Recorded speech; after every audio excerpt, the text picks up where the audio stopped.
July 28th, 2010 meeting of the Environment and Public Works Committee will now come to order. Will the clerk please call the roll? Mr. Barker. Here.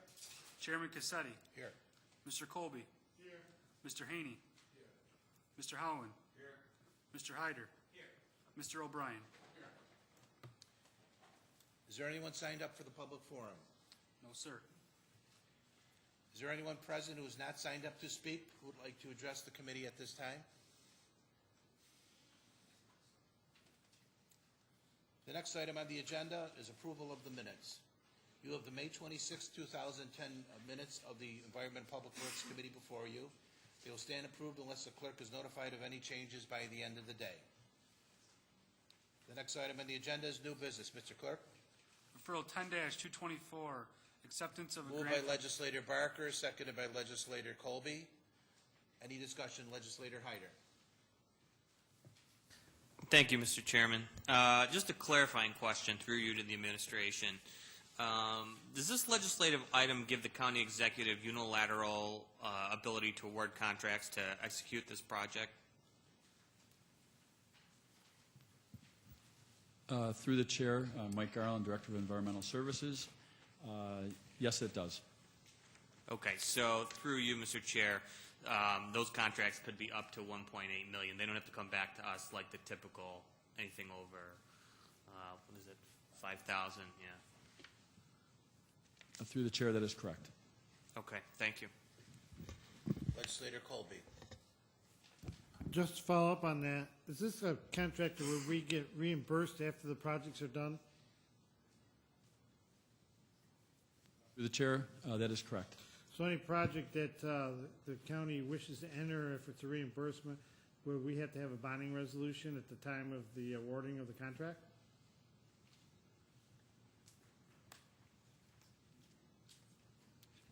Through the chair, it would be part of, be done through the operating budget.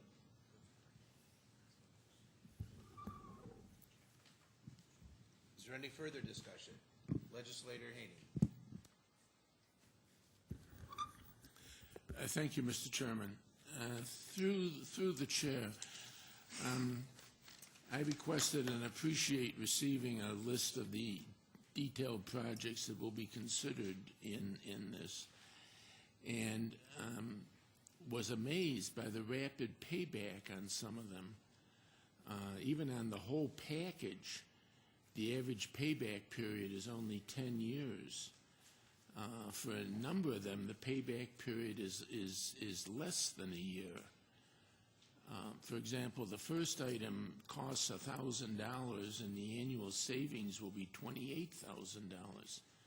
My question for you, Mr. Chairman, is these paybacks are so amazing. While it's nice to be getting the federal grant to do it, why haven't we done some of these things ourselves?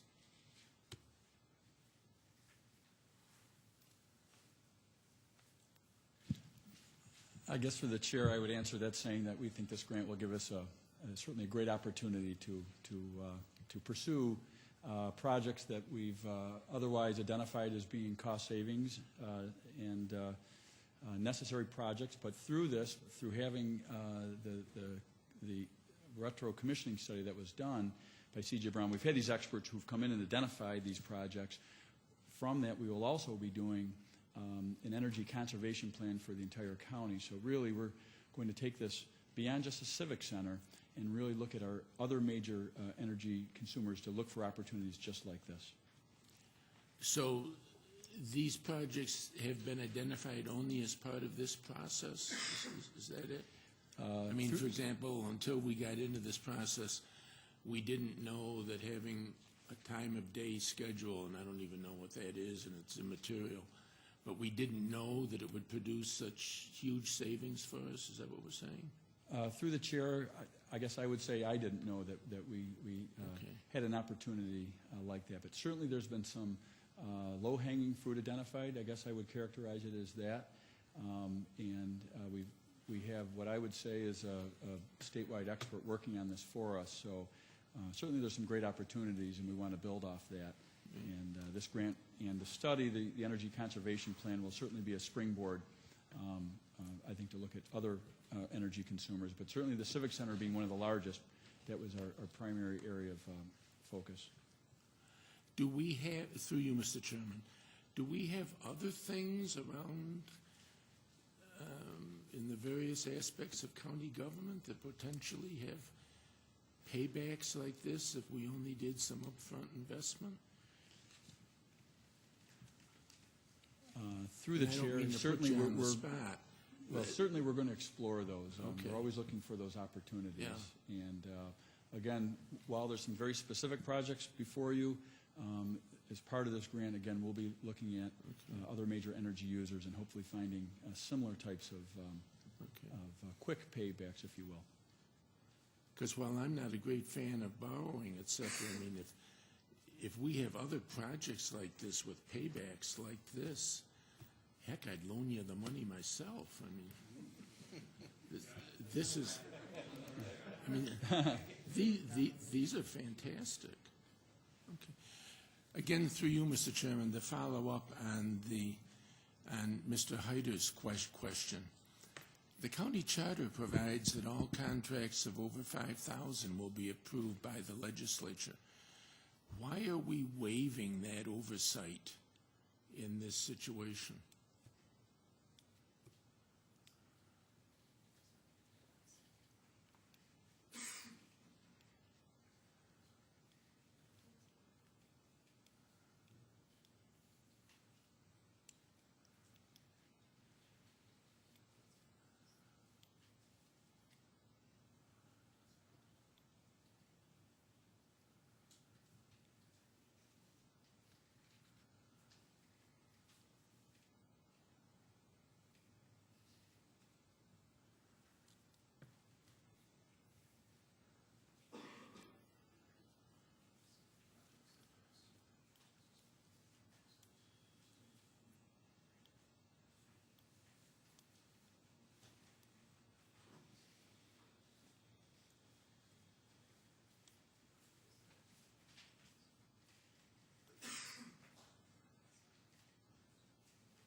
Would you gentlemen like a brief recess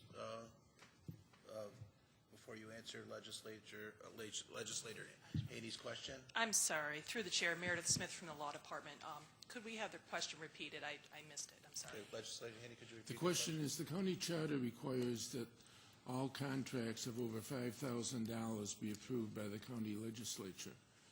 As I understand the answer to Legislator Hyder's question, action item 3 here waives our oversight over contract approval and gives unilateral authority for any contracts entered into here to the county executive. And my question is, why should the legislature waive that authority on a project of almost $2 million in total?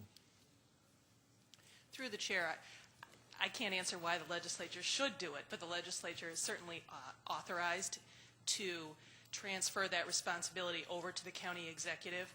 Now, clearly, any subcontracts that are awarded through the appropriate procurement process. And this language granting the county executive authority to enter into contracts with subcontractors has been a part of numerous other referrals and resolutions over the past years. So this isn't something new. Yeah.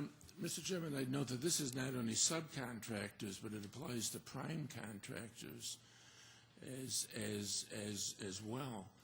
And I guess if we've been routinely doing this as part of grant approvals, I guess shame on me that I never noticed it before. I personally believe the $5,000 rule should be increased. I mean, that was set 30 years ago or something, but not to a level of $1,800,000, which is what we're doing here. I think, Mr. Chairman, that the legislature is ceding a major part of its responsibility, namely contract approval, in the approval of this. And therefore, I would move, Mr. Chairman, that this be amended to remove action item number 3 from the introductory. Is there any discussion on the amendment? Legislator O'Brien. Thank you, Mr. Chairman. You know, and I concur with Mr. Haney in a couple of respects. I think maybe one, shame on us for if this is how grant proposals are, and I have no reason to believe that this kind of language hasn't been included in the past, but clearly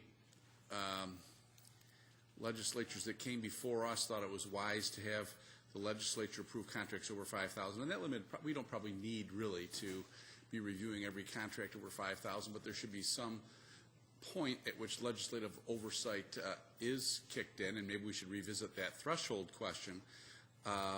But I do think there was a reason for the threshold. Some contracts are significant enough that they ought to be reviewed by the legislature, and that's the determination that was made long before I was in this body, a member of this body, and it's in there for a very good reason. I guess I do have a question through you, Mr. Chairman, to the administration. Is there something inherent in the grant application process where you're analyzing what contracts are going to be required to effectuate a proposal, and that you kind of have a sense for where we're going? Or is there any reason why when we accept the grant and then there are going to be contracts let out that's different from other contracts that come before the legislature for our approval? Is there something inherent in the grant application process that maybe drive us to that result? Through the chair, I don't believe there's anything specific in the grant requirement, but I should distinguish. I believe the $5,000 limit you're talking about or referring to is for professional services. The work that's shown on this list here and the work that we're envisioning is really more construction work, if you will, equipment and installation, where there isn't that $5,000 limit. Those contracts can and have been routinely awarded through purchasing through a competitive procurement process. They're replacing pumps, meters, valves, things of that nature, or even large pieces of equipment. Majority of what you see on the list is exactly that. They're small public works projects, if you will. Obviously, in aggregate, maybe substantial, but individually relatively small. And so those projects, again, routinely in the past have been awarded through purchasing and through a competitive process. Thank you. And through you, Mr. Chairman, is it your belief that letting out of these contracts wouldn't involve professional services contracts exceeding $5,000? Or it's hard to say at this point? Through the chair, we're relying on C.J. Brown currently, who has a term contract with us, who's doing work for us. So they are already under contract with us and being funded in part by this grant as well as from NYSERDA. But the work that you see on this list here is fundamentally construction work and would be awarded.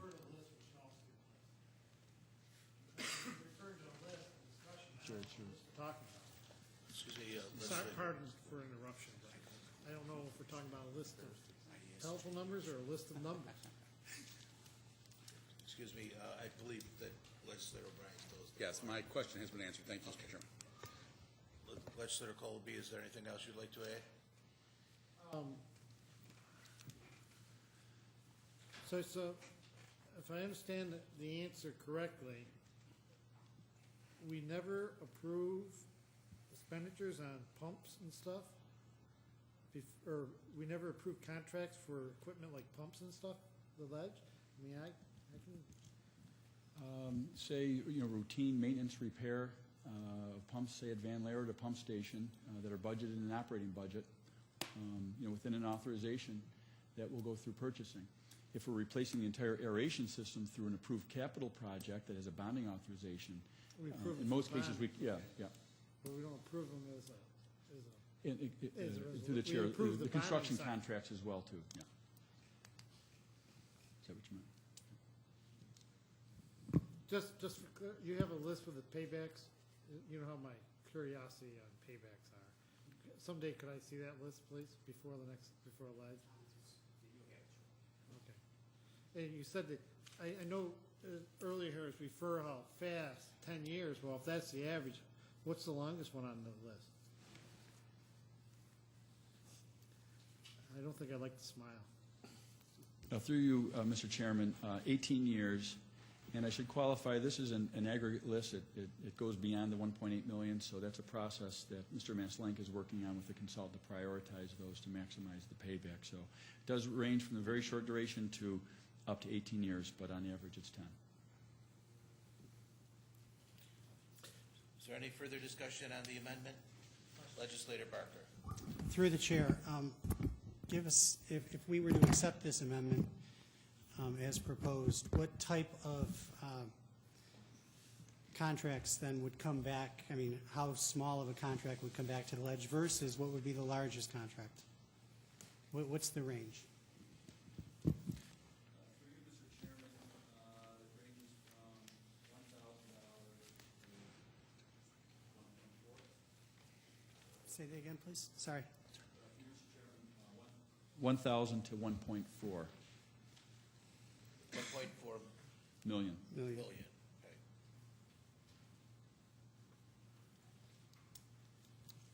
Mr. Chairman, can we have a 5-minute recess, please? Yes, you may. We'll have a 5-minute recess.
Okay, we're ready to resume the committee. Could all legislators take their seats, please?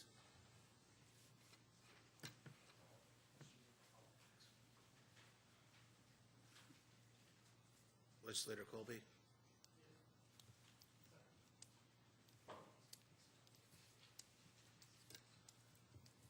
there any further, Legislator O'Brien? It occurs to me that if in fact the charter refers to professional services contracts only, it may well be that we really don't need the paragraph numbered 3 in the amendment, because the county executive would already have that authority, and to the extent that it may involve a professional services contract over $5,000, then perhaps it should come back to the legislature. So it does seem like, it may not be a necessary component of the amendment. To the extent that it is, it probably should come back to the legislature, and I think probably the appropriate thing to do is to pass the referral as amended. Thank you, Mr. Chairman. Is there any further discussion? Okay, being none, roll call vote, Mr. Chairman? Mr. Barker? On the amendment? No. Mr. Cassetti? No. Mr. Colby? Mr. Haney? Mr. Hyder? Mr. Howland? Mr. O'Brien? Failed. 3-4. Okay, the amendment fails. Is there any further discussion on the main motion? Being none, all those in favor signify by saying aye. Aye. All opposed? The ayes have it, motion carried. Next item, Mr. Clerk. Referral 10-225, acceptance of a grant. Moved by from the- Legislator Howland, seconded by Legislator Colby. Any discussion? Legislator Colby, and then Legislator Hyder. Through you, Mr. Chairman, we're getting money to do research on the efficiencies and the related to changing an engine from a normal gas, I assume, to a propane. Isn't that already out there? I mean, this is not this ain't something new, folks. This has been around since before I was a kid. Is there anybody over there can explain why we have to reinvent the wheel? Through the chair,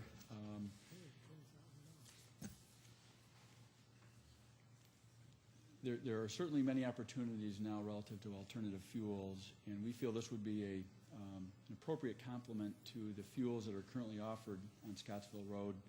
I think you're probably very familiar with those. We thought we would take advantage of this grant, particularly because we have already purchased the 4 vehicles. Those were already scheduled for replacement. There are 4 F-250 vehicles that do public works type function.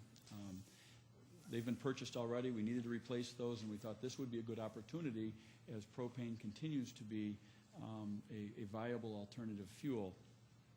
It doesn't have the fuel efficiency, certainly, of gasoline, but certainly has the environmental benefits. It has environmental benefits above gasoline, naturally. So we think, again, this will complement our fueling station. This will be available to other municipalities and other participants of our shared services agreement relative to fueling. And certainly, we've been active members. The county has been visible in the Clean Cities program here. That's a U.S. Department of Energy voluntary program to promote alternative fuels. And again, we think this is a reasonable and appropriate opportunity. Again, it's 4 vehicles. We're not increasing our expenditures because we've already made purchases for vehicles we already needed. So we felt this would be a good opportunity for the county and our partners in the shared services agreement. Follow up for you, Mr. Chairman. So we bought gasoline vehicles and we're converting them, brand new vehicles. Is that correct? Through the chair, that is correct. You didn't they do make a liquid fuel engine you can buy without having to convert them right from the manufacturer. Yeah, through the chair, we already purchased these vehicles, 2 in 2008 and 2 in 2009. And currently, through the chair, our contract pricing for liquid propane is below that of gas. So Not per. Okay, for you, Mr. Chairman, do we pay all state? What percentage of the state, federal, and road tax does the county, or is it exempt from that? yeah. Through the chair, we're exempt. For gasoline, right? Through the chair, that is correct. Okay. I think if you run the numbers, you'll find the propane will cost you more per mile. Because the only reason people go to propane is because they don't have to pay, you don't have to pay road tax on propane vehicles as a private citizen. That's only because of, per therm, Yep. your BTU costs more for BTU, for propane. Through the chair, right, we do understand that there isn't the energy efficiency of gasoline. It's about 73% per gallon for gallon. So we recognize that. We will be using significantly less gasoline, obviously, minimizing and trying to reduce our dependence upon oil products with regards to that. So, again, we think it's a prudent addition to our. Propane's an oil product. Through the chair, we understand it's a derivative of that, but understand that petroleum isn't necessarily imported to produce propane. Legislator Hyder, I believe you had a question? Yeah, thank you, Mr. Chair. I mean, I think this was clarified, but just to confirm, this isn't just a research project. This is actually converting the 4 vehicles, correct? Through the chair, this will be a permanent conversion. Okay. And do we currently have any that have been converted? Through the chair, not on liquid propane. Okay. And how many other types of green vehicles using alternative fuels do we have currently in the fleet? Through the chair, we have compressed natural gas.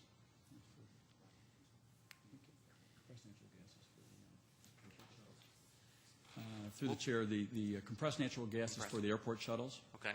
We use E85, which is available for flex fuel vehicles. Sure. We have biodiesel for the diesel vehicles, obviously, tend to be the more heavy-duty vehicles. And we also have E20, which is, we've received a federal variance to be able to utilize E20 as part of our relationship with RIT. Okay. Thank you very much. Legislator Haney, did you have a question? Oh, I thought Legislator O'Brien, I thought I saw one of you two gentlemen raise your hand before. Okay. Is there any further discussion? Being none, all those in favor signify by saying aye. All opposed? I'm sorry, you said something, Mr. Colby. Was that an A or an I? How did you vote? I'm sorry, I didn't catch it. Was that an I? Okay. Okay. Being no nay votes, the ayes have it. Motion carried. Next item, Mr. Clerk. Referral 10-233, enact a local law. Moved by Legislator Barker, seconded by Legislator Colby. Any discussion? Legislator O'Brien. Thank you, Mr. Chairman, and through you, this may be another instance where I've just never noticed something that we traditionally do all the time, but I see that the referral calls for enacting a local law authorizing a lease by negotiation. Do we always adopt local laws in terms of authorizing leases? Or do we just simply authorize? It seems to me that my recollection would have been that we just authorized leases in the past, but I'm not sure why we needed to enact a local law, and was wondering if somebody could explain that to me. Through the chair, Tim Murphy, Director of County Real Estate. The local law is required because the lease is longer than 5 years. So that's always the case. I know that I know that the legislature had oversight responsibility with respect to leases over 5 years, but I didn't know we had to enact a local law to do that. Through the chair, this is because it's basically surplusing county-owned property. I see. Okay, thank you. Legislator Haney. Through you, Mr. Chairman, am I correct in assuming that the rental income will accrue to the Northwest Pure Waters District? Through the chair, that's correct. Thank you. Any further discussion? Being none, all those in favor signify by saying aye. Aye. All opposed? The ayes have it. Motion carried.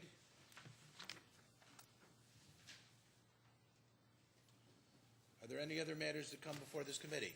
Legislator Colby. Just for information basis, anybody has an opportunity tomorrow, the Mill Street landfill is having an open house if you want to learn about how we're doubling our recovery efforts, and they do a real good job of tours. If you want to go up on top of the landfill and watch them operate, that's fine. If you want to go over, real good opportunity. A lot of the vendors will be there that work out there, so it's an open house, and if you really want to learn about the landfill and the whole process, it'd be a real good opportunity for you to go.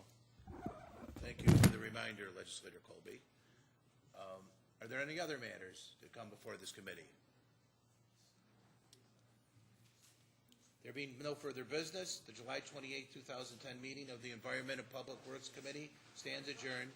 The next meeting will be September 1st, 2010 at 4:30 p.m. Thank you.